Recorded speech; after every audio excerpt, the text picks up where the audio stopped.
Hello, everyone, and welcome to my presentation comparing two iconic songs from very different musical backgrounds, but with powerful social commentary. I did Muddy Waters' Hoochie Coochie Man and Bob Dylan's Blowin' in the Wind. Whenever I found out about this project, it was an easy decision to do these two, as I've known about these songs prior to this class. So right whenever I read the directions on what we had to do, then I basically and looked at what songs were available. I pretty much already knew it was an easy decision on what I was going to do. I was happy about that. This presentation compares two iconic songs, like I pointed out before, Muddy Waters' Hoochie Coochie Man, 1954, and Bob Dylan, Blowin' in the Wind in 1962. I believe, besides the words in the song and the beat, they both represent, that's, why I really enjoyed them, but they both also represent strong messages through simple musical forms. Um, Starting out with Muddy Waters, just a little bit of history on him. He was a Chicago blues legend who released Hoochie Coochie Man in 1954. He was originally from Mississippi. Waters helped define electric blues. The song was recorded at Chess Records, which is a major label for African American artists at the time. Um, the song itself, Hoochie Coochie Man, uses a classic 12 bar blues structure with electric guitar and harmonica. Um, I like it because it's bold, it's confident, and it's really steeped in African American folklore. Uh, and it especially references, kind of like that voodoo culture that they had around that time period.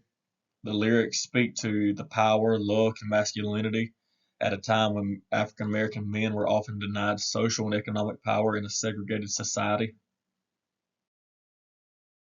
Looking at Bob Dylan's Blowin' in the Wind, in contrast, looking at Bob Dylan's Blowin' in the Wind, written in 1962, was a part of American folk revival. Dylan was only in his 20s, early 20s when he wrote this, but the song captured a generation's frustration with the human right or civil rights, everything in the Vietnam War going on at that time.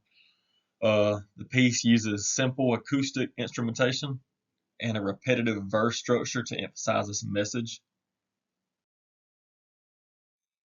While Muddy Waters' tone is brash and rooted in personal power, Bob Dylan's lyrics ask rhetorical questions such as how many roads must a man walk down?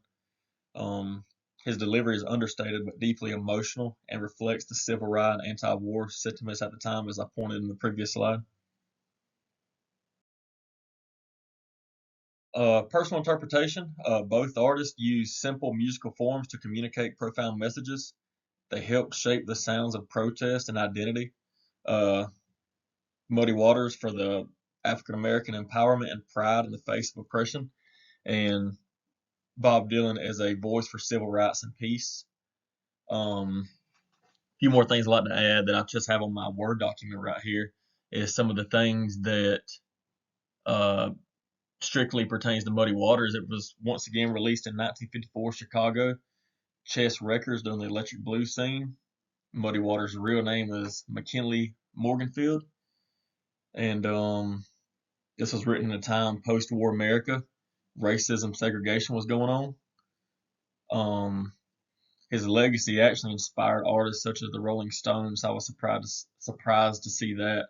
Some similarities. I got 5 similarities for them. Um, they both reflect social struggle and injustice, iconic voices for change. They were also simple musical structure with supporting lyrics, and they use repeated phrases to help get their message across. This really influenced musical movements. Bob Dylan, released in 1962 in New York, as part of a folk revival movement. He was a Minnesota native, civil rights contact, and had the Vietnam War looming at the time that he wrote it. It was used, acoustic guitar with a strophic form. He also used poetic lyrics with rhetorical questions. Legacy was the civil rights anthem and protest song icon. Thank you.